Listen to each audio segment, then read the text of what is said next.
strong economies with a traditional democratization, but whose economy is not primarily dependent upon oil revenue, like Russia and China.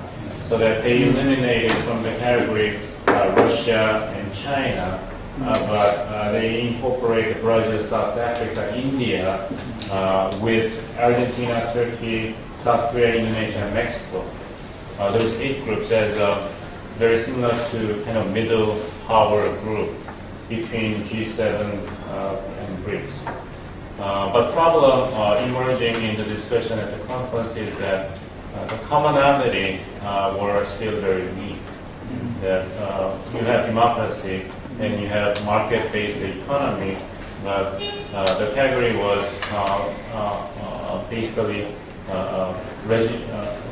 residual concept, not on its own. So, what would drive M7 together in the long-term projection?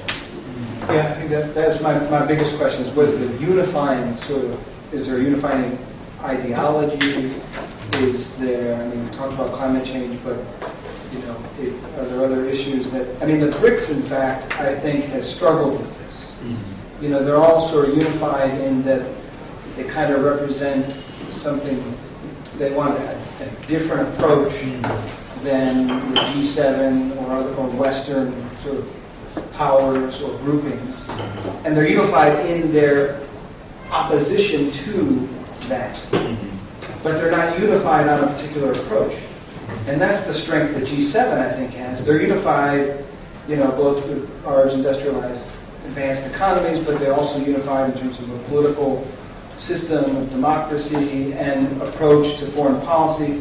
There's some cohesion which allows them to sort of work in concert.